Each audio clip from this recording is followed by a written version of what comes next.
Hi, everybody. This is Raymond Benson, advisory board member of the Ian Fleming Foundation and author. I'm here with John Cork, who is head of the Secret World of James Bond podcast and author and screenwriter. We're here with Thomas Maier. He is the author of the new book, The Invisible Spy. Now, this is a book about Ernest Cuneo, who was one of Ian Fleming's closest friends and probably his closest American friend. The Invisible Spy comes out March 25th, I believe, from Hanover Square Press, which is an imprint of HarperCollins. Thomas Maier, welcome. How are you? Very well. Thank you so much. I really enjoy the chance to talk to you about The Invisible Spy. I had a vested interest in it because, I knew Ernest Cuneo and spent a lot of time with him in the 80s, and we talked almost every week in the mid 80s. But I learned a lot from your book. There was a lot I did not know. Now, the first thing I want to ask you is what got you interested in Ernest Cuneo enough to write a whole book about him? Well, it's interesting because most books that I've written, this is my 9th book, but I've written biographies about quote unquote great men. So there was an intriguing aspect of writing about somebody like Ernest Cuneo, who I guess by today's standards or by today's parlance, we would call him a deep state figure, a person who deliberately stays in the background, but has his fingers involved in a lot of different aspects. In the case of Cuneo, he was involved with espionage. He was a White House insider. And he was also very much, by today's standards, called a media influencer. He was the lawyer for Walter Winchell and Drew Pearson, who were not only both newspaper columnists, but they also had very powerful, wide-ranging radio shows on Sunday night. And so they had huge audiences.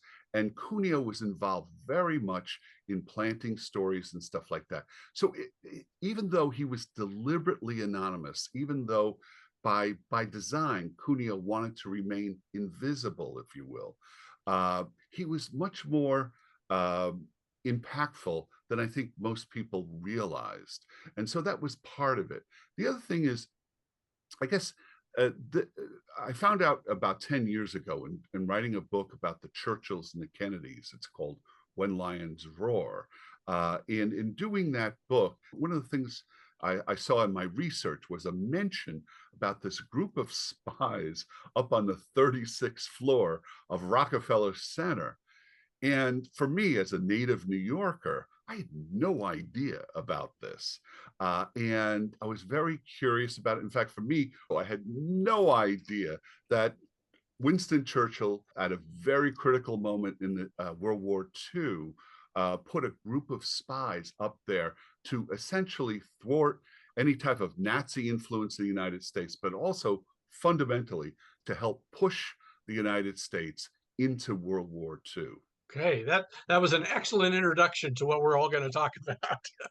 So, but first, let me ask you though, seeing that we're coming at this from the Ian Fleming angle, how much of a Bond fan are you? Did you know much about Ian Fleming before you started writing this book? Not that much. And I wouldn't say I would have the expertise in Bond or even Fleming that both you folks have.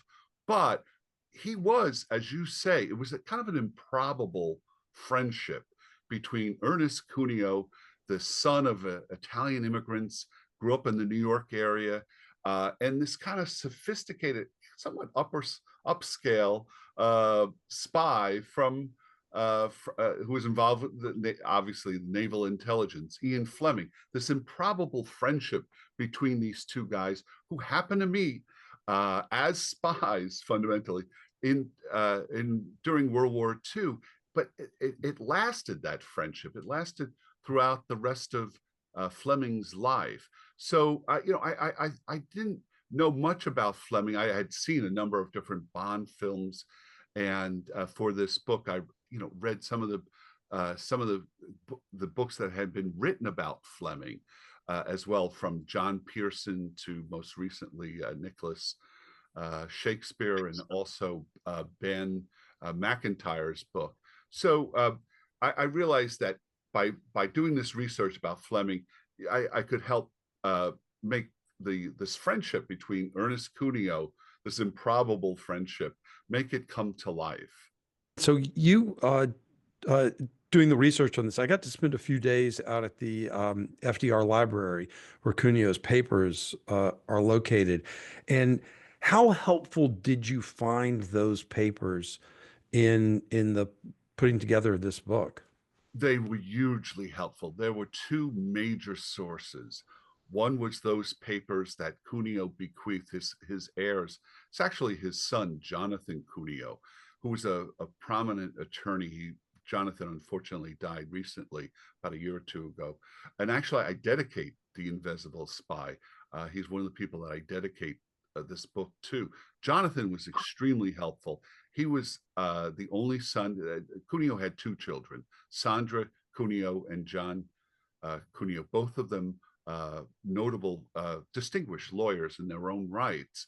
And John provided an unpublished memoir that Ernest had written about his life and times. And so that was number one. And at the same time, his papers at the FDR library were all very extremely helpful. And so it's really, that's the centerpiece of the research for this book. You know, you talk about the invisible spy, and there's an interesting sort of like yin and yang to me that goes on with Cuneo and his life, his desire for the limelight, the thing he talks about, that intoxicating narcissistic desire for fame as a football player, Yeah. his desire to write the book about life with Fiorello and the Broadway play, his sort of wanting to leap in and whether it's planting stories or having his own column late in life, his own newspaper column, and that warning from his father about the dangers of wanting that fame. Can you talk about that dichotomy in his life? Yeah, sure. In broad strokes, that's exactly what happened. He was a star football player at Columbia University.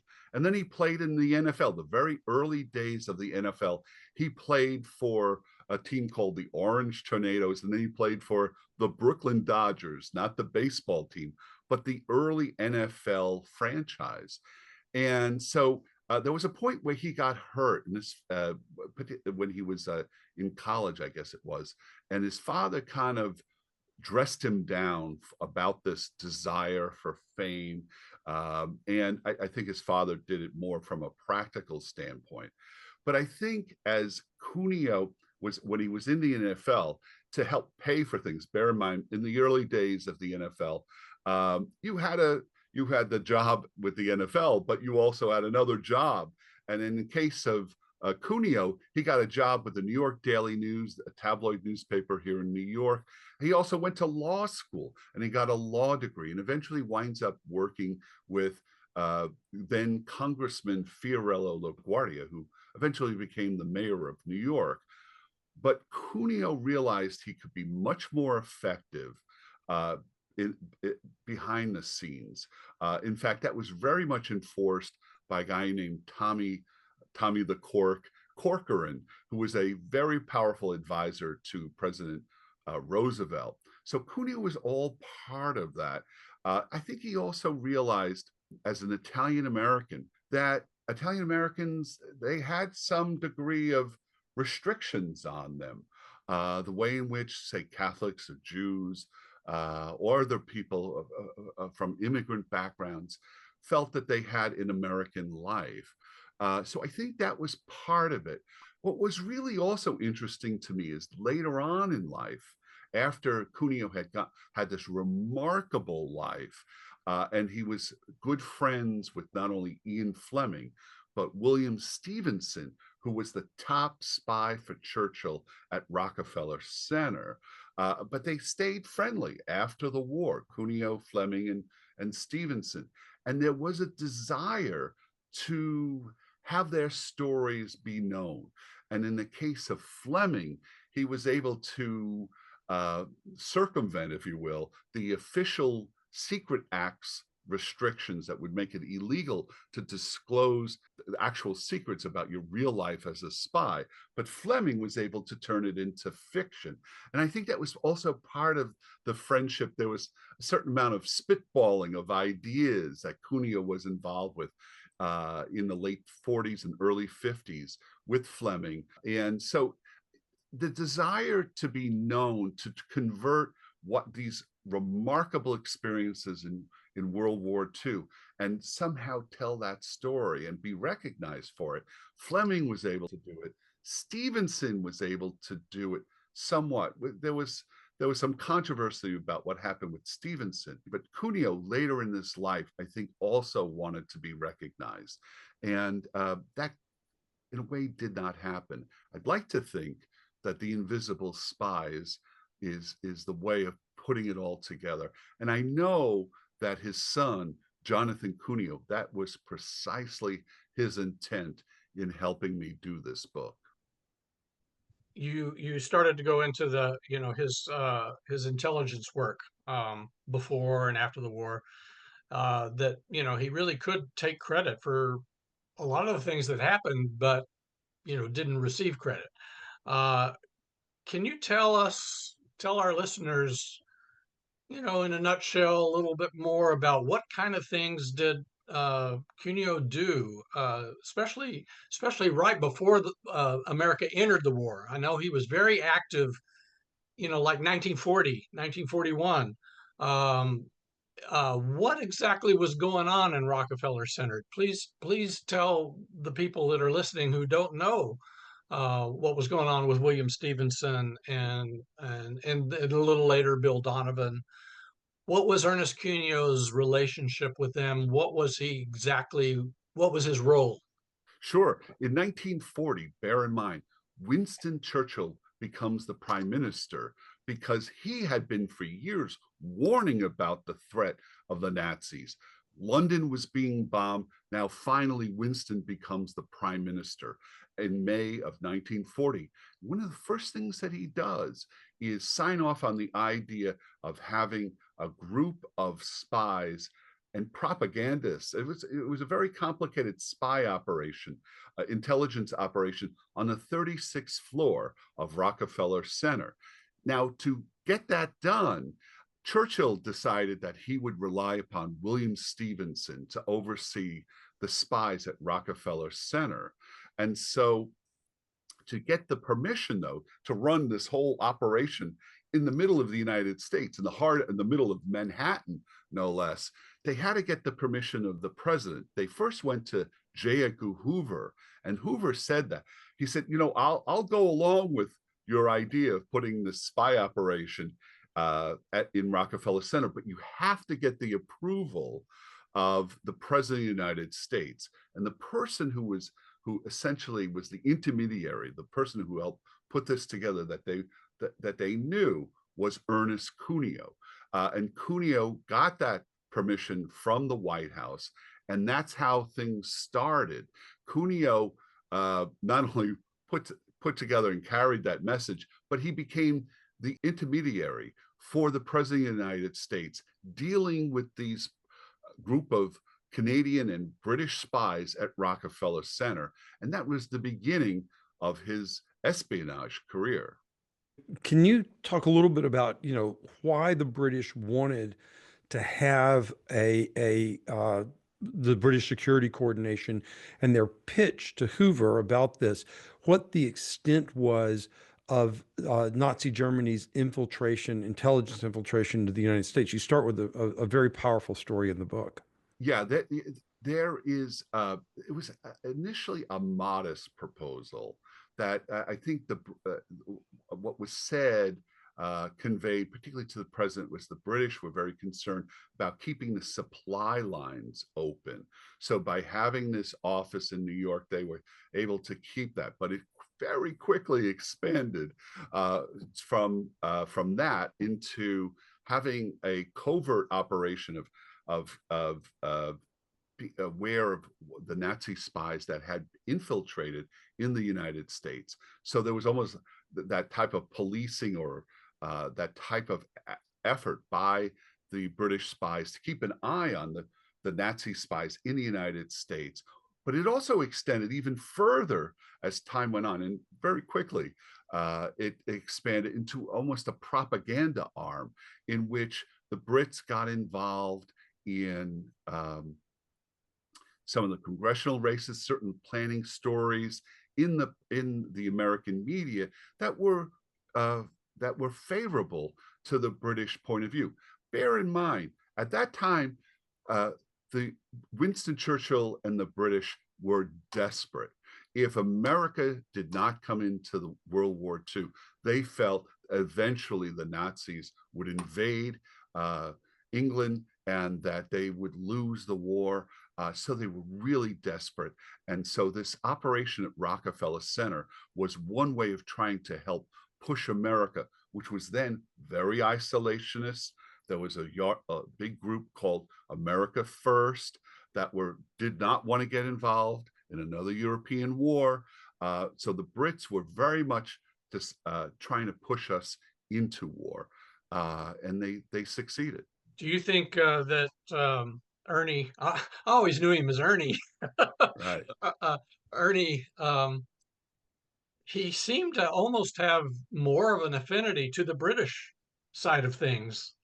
You know, he seemed to have more loyalty to, you know, say Bill Stevenson than say Bill Donovan. Although, you know, he was quite, you know, friendly with both. Do you think that's true? I think he developed an affinity for Stevenson and the British spies in a number of different ways. I think initially, you know, bear in mind, Ernest Cuneo was fundamentally, I almost like by today's standards, like a progressive liberal initially, because that's the 30s. It was the Depression. He was part of the brain trusts that worked with President Roosevelt in all these various different programs like Social Security, for instance, that was set up. So it was very domestically oriented. But by 1940, as it became clear that we would have to enter the war and that the threat of Hitler was as a threat to all of Western civilization, he initially got involved because he was a White House insider, but he was also friendly with, he was the lawyer for Walter Winchell, was an extraordinarily popular media figure at the time. But as time goes on, Ernest Cuneo more and more becomes sympathetic to the British cause. He becomes friendly with Ian Fleming. They kind of hit it off. They kind of two men, although they're very different men, they're of the same time period. And they both had great skills as spies, not only specific spy operations, but in the strategic, broader view that was necessary in terms of espionage. And they worked together that way. And ultimately, what was interesting to me is that one of the spies, one of the female spies, there were several female spies working at Rockefeller Center. One of them was a Canadian woman by the name of Margaret Watson. And Cuneo, who had divorced from his first wife and was out there with Walter Winchell at nightclubs and such, he eventually meets Margaret Watson. And so I think his affinity for the British view was hastened by his friendship with Fleming and his eventual romance with Margaret Watson. And at the end of the war, they get married. You know, you're mentioning Walter Winchell and also Drew Pearson, and you know, in your book you outline several things that that Cuneo did as propaganda to sort of plant seeds to these guys like Pearson and Winchell to get propaganda out to the world that, you know, United States needs to pay attention to this stuff. And there was one story that I had no idea that Cuneo kind of was involved with, and that was the famous George Patton slap. Yeah.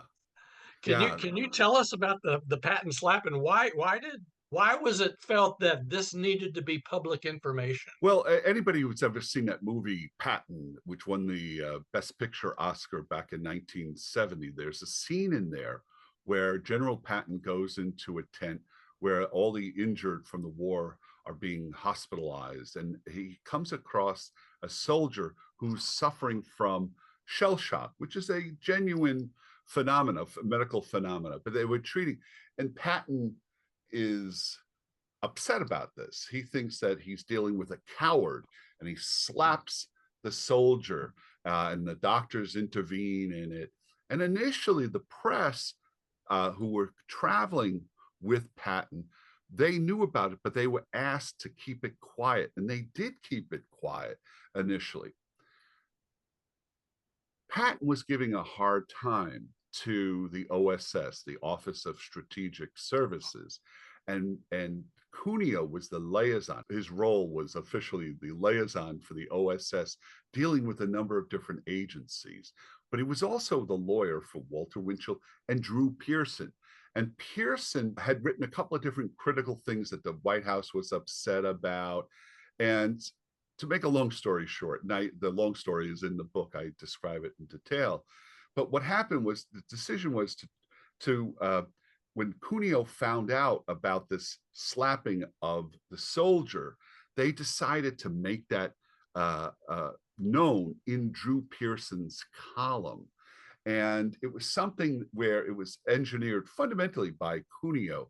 And I thought this book, The Invisible Spy, I think the thing for most readers, if people understand how things happen behind the scenes, I think telling the story of Ernest Cuneo is a good way of explaining how these, I don't know if you would call it deep state, I guess you would by today's standards.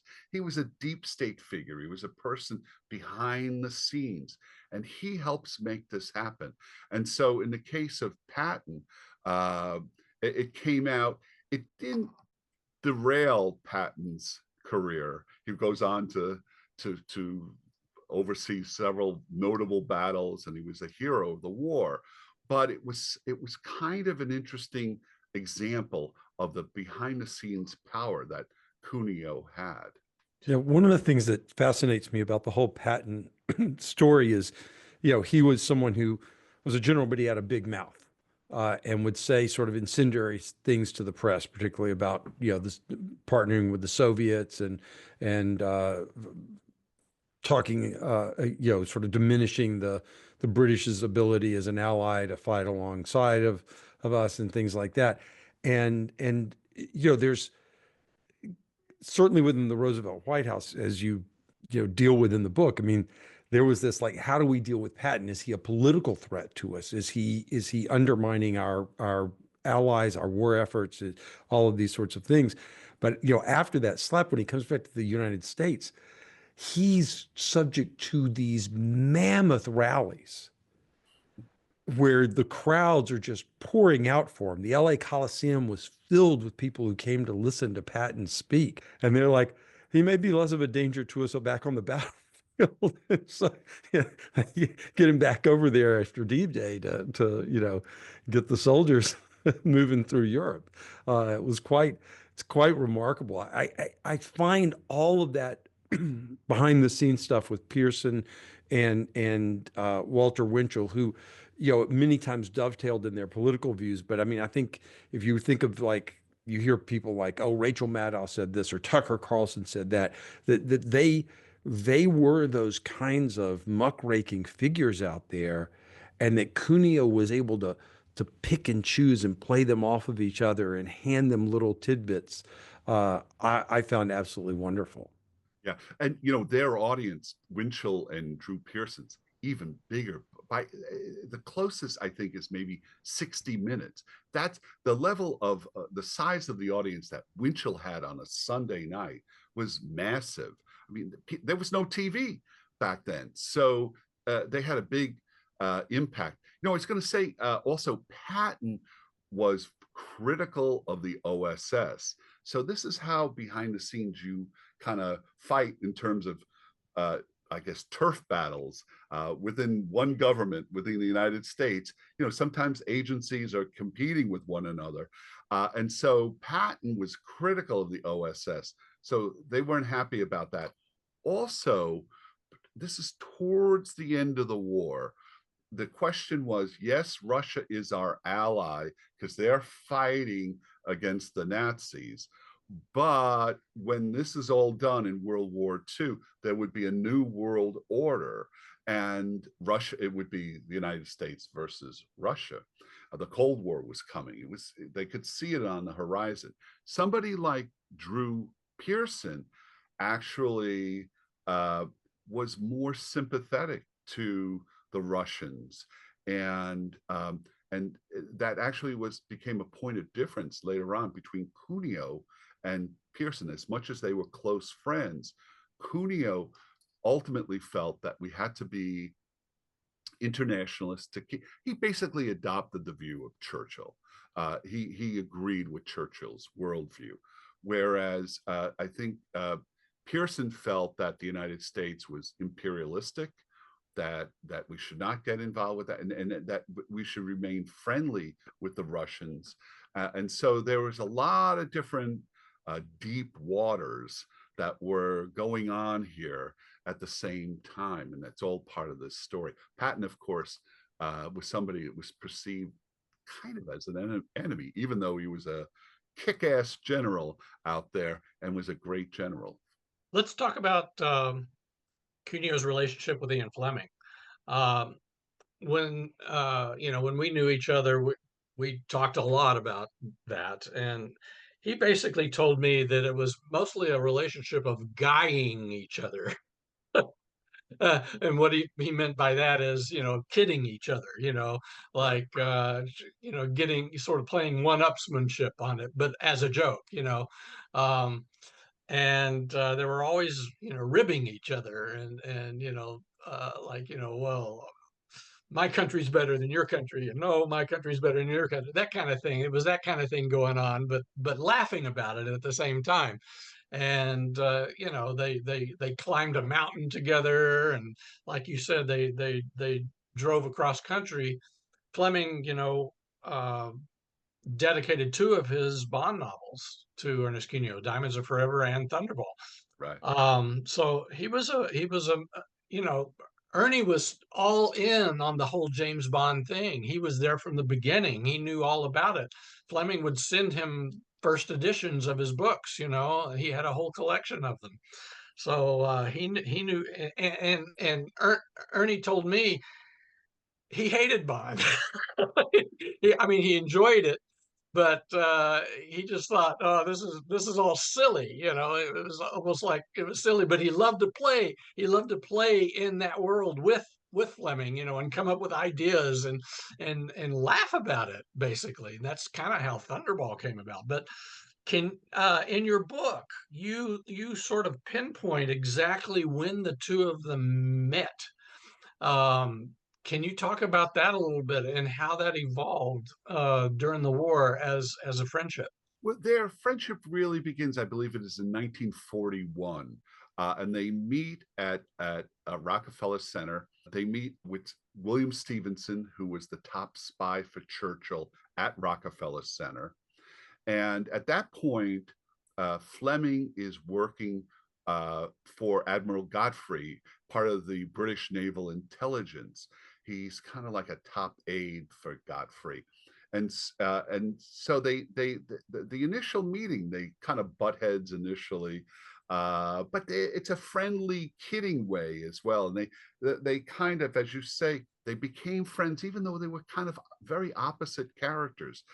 That was part of the intriguing aspect for me in telling this story, is that sometimes friends are opposites in character and disposition and such. I was really intrigued by Cuneo, who at this point is a former NFL player. He's balding. He's virtually lost his hair. He's a burly guy. He's American. He's a New Yorker fundamentally. And here he is on his turf, New York, meeting this sophisticated, very uh, clever, funny, witty person in the example of Ian Fleming. And so the fact that they hit it off there was improbable, as I say, but it did become long lasting. And I think the interchange between them, because they were opposites, I think they appreciated that about one another. And in the case of Cuneo, I think he was a very generous friend. He was a very talented man, and a trained lawyer.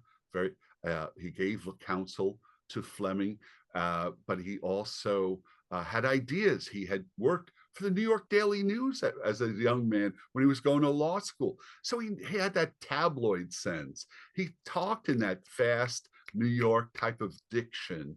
And I think that was attractive to Fleming. You know, if you wanted to find out somebody who knew about New York and Manhattan, Ernest Cuneo, who was spending nights on Sunday nights with Walter Winchell, as the lawyer for Walter Winchell.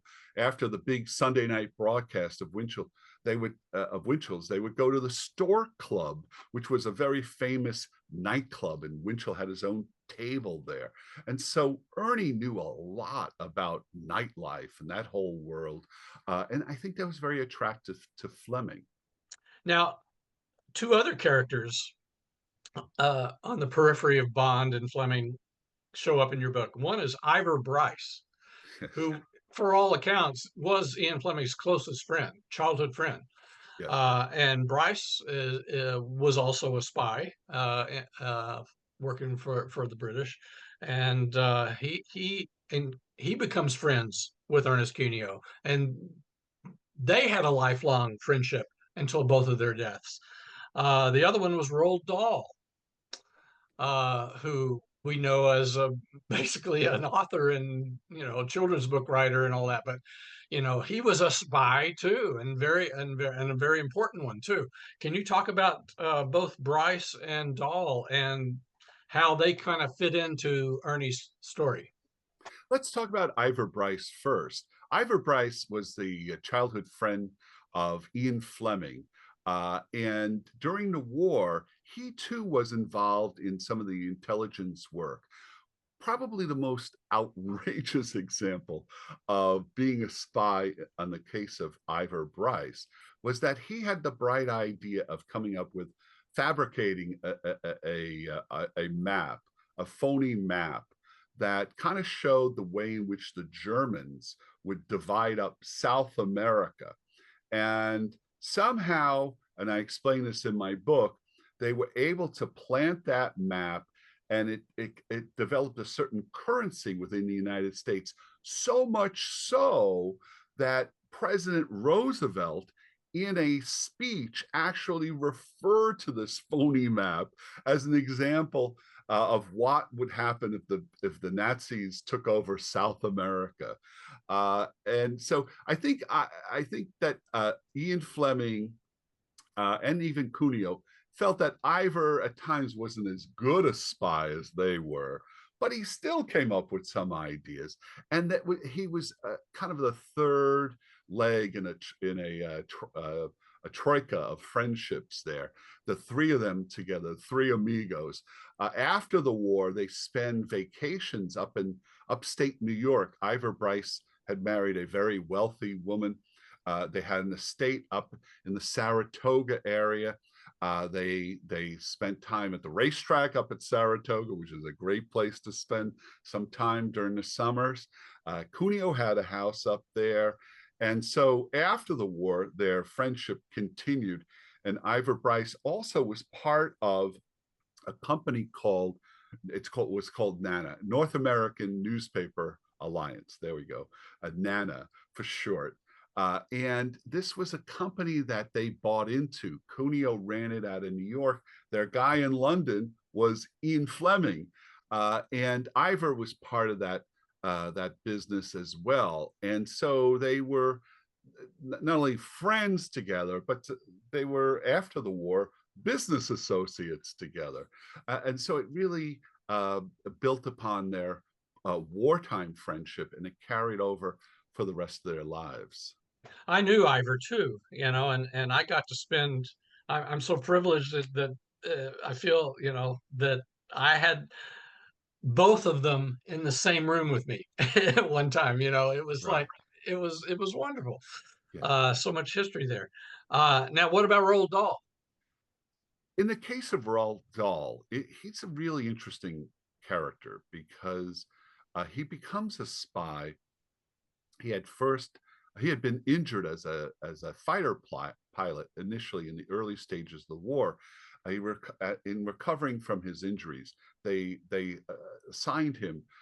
He wound up in Washington D.C. working for the Brits there. He also winds up working cooperatively with Stevenson's operation, the British operation at Rockefeller Center. And so Dahl, he is, I guess one of his specialties was essentially sexually getting involved with some of the people that they wanted to influence, most notably Clare Boothe Luce. And there's a scene in my book, The Invisible Spy, where Dahl is so fatigued from his sexual encounters with Luce that he kind of begs off the assignment, and he's told, well, get a stiff upper lip, if you will, or whatever body part we want to talk about here.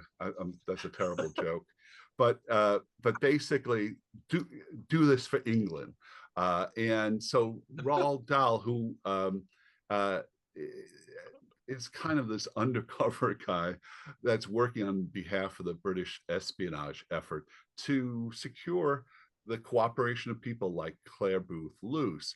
The other thing is later on, towards the end of the war, Roald Dahl is involved. He's one of the people that Bill Stevenson sends up to Camp X, which is this camp that was run by the Brits. It's near Niagara Falls, not too far from it, but it was on the Canadian side of the waterways there. And Camp X was a place where a lot of British spies were taught about the ungentlemanly art of warfare. In other words, how to kill people as spies, how to encounter them and such. But there were also at Camp X at the end of the war, Stevenson decided that Roald Dahl and a couple of other folks would put together a history of the British security cooperative that Stevenson had been running, and that book tells their history. And Raoul was involved with that for a while. He eventually gets bored, and he says, "Look, this is more for a historian than me. I'm more of a creative writer."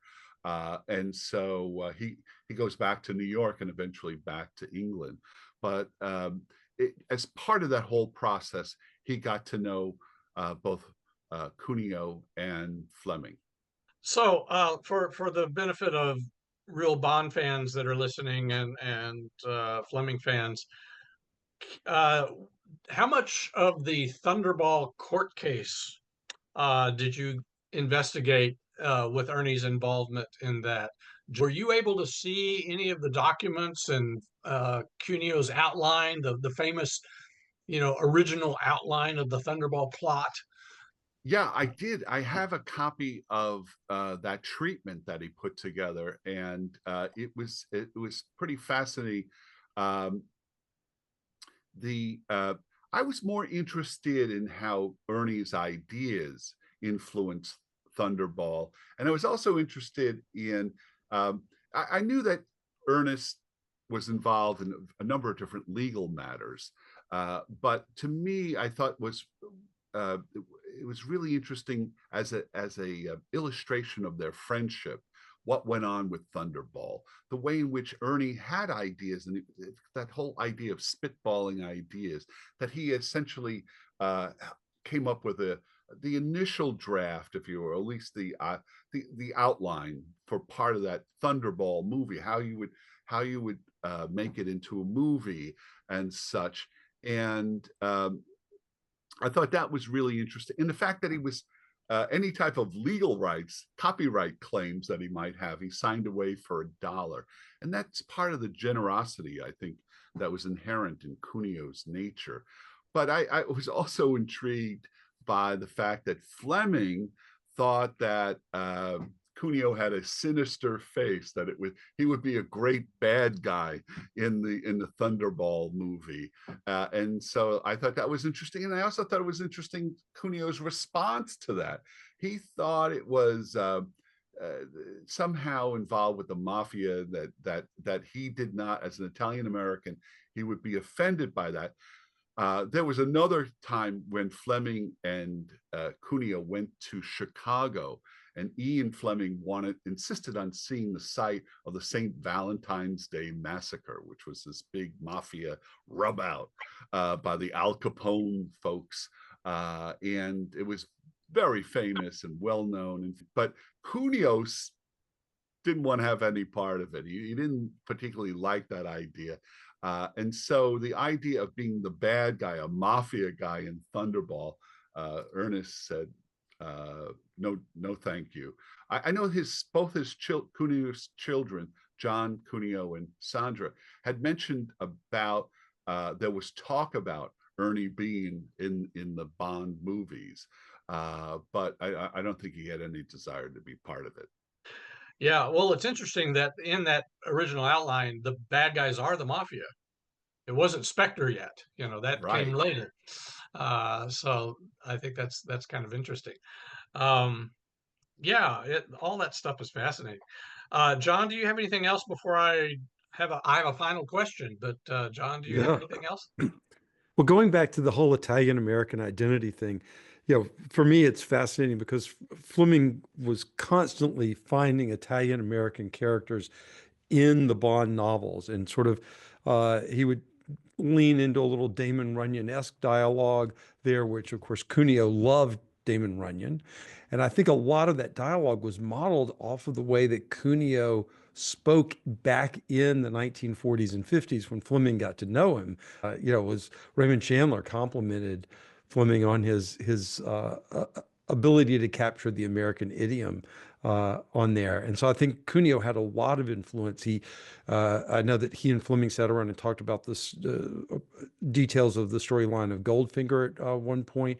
Cuneo is the one who drove Fleming around in the whole sort of Lake George area from Ivar Bryce's estate there to scout location, figure out where exactly, and how to set The Spy Who Loved Me, that novel there.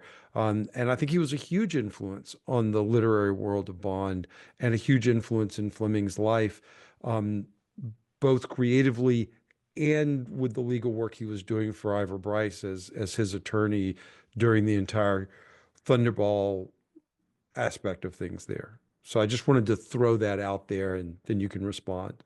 Oh yeah, I mean, it's the stuff of great friendships when two men who are very different characters, but their interests coincide. The activities in their lives, the fact they were both spies together, that they now were involved with Hollywood, particularly that Fleming was seeing his novels come to life in these movies, and that these were all shared experiences. Fleming was willing to bring his friends into the tent, if you will. And Cuneo was able to give ideas and introduce things like the American idiom, and what America was like, what Las Vegas was like. I mean, who can explain Las Vegas in a way? It's not, imagine if you come in as Fleming did.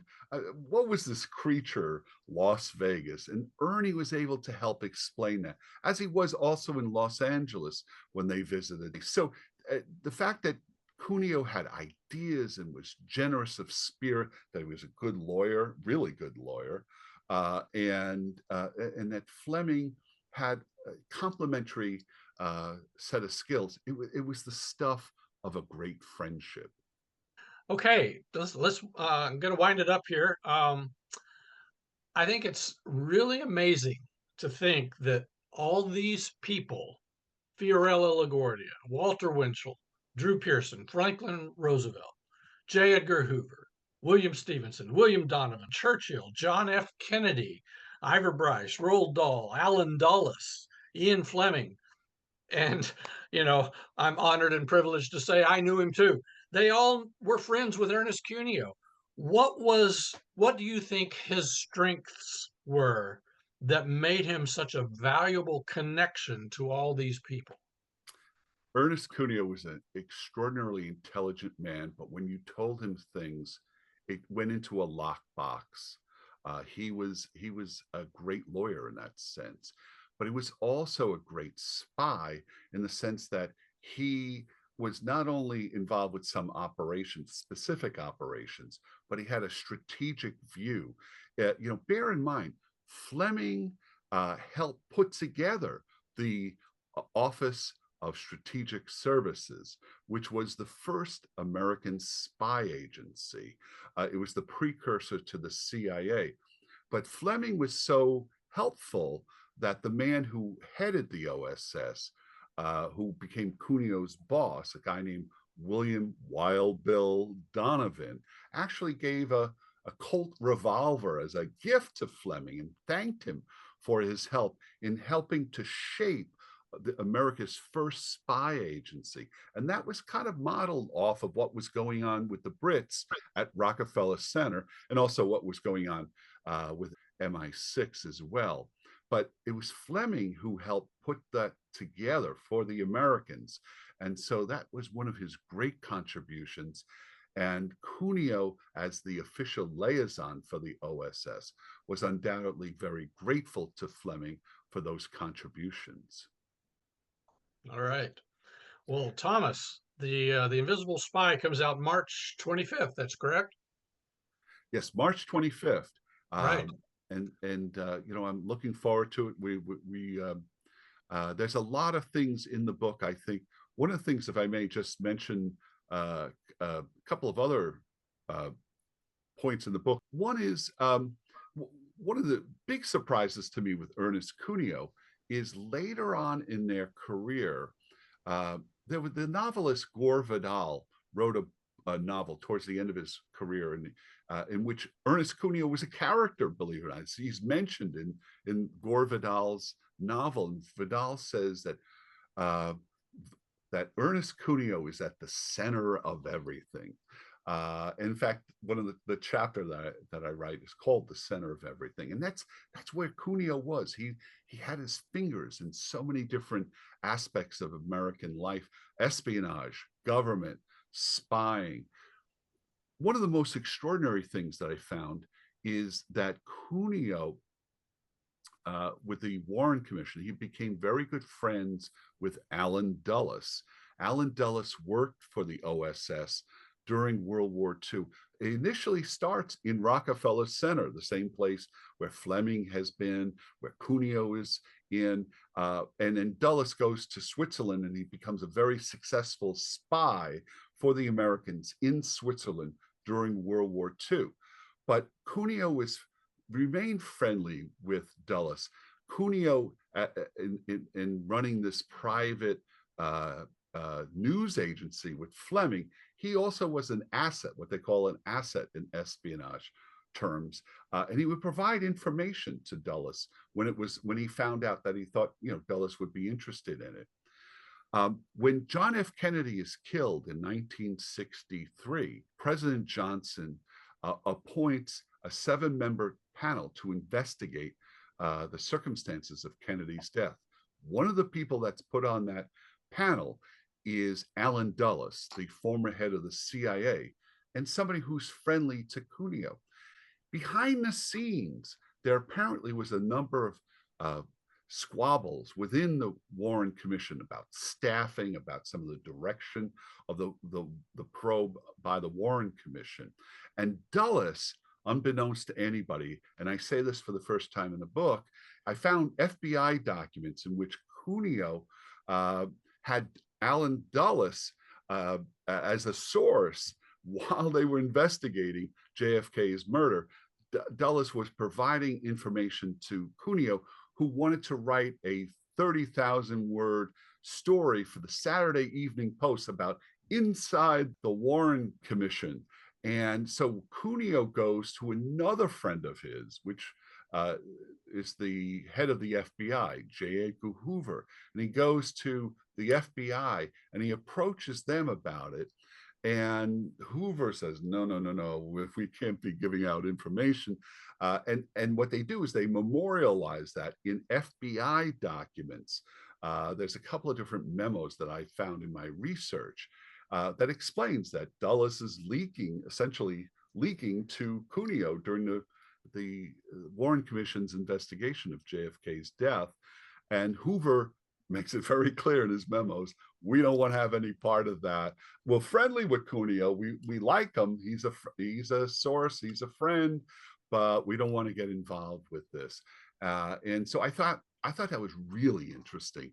And that's a really good example of how Cuneo was able to get involved. He was the center of literally everything. Yeah, and the article's never written. No, Yeah. and the article is never written, and nobody's really mentioned this. I've looked it up. Nobody's ever mentioned.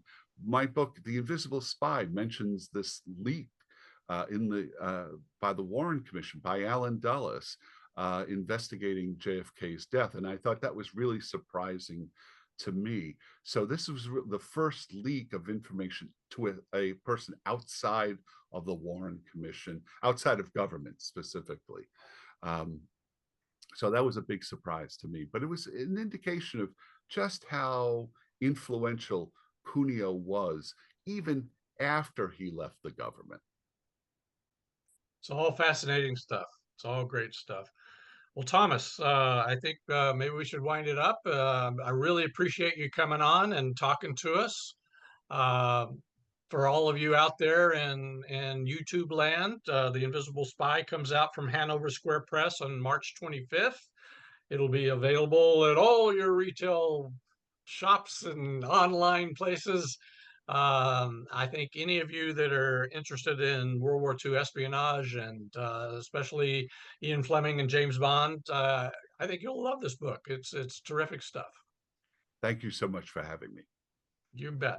Yeah, thank you for being here. Absolutely. Really wonderful. Thanks for listening, everyone. If you want to find out more about the Ian Fleming Foundation, visit ianflemingfoundation.org.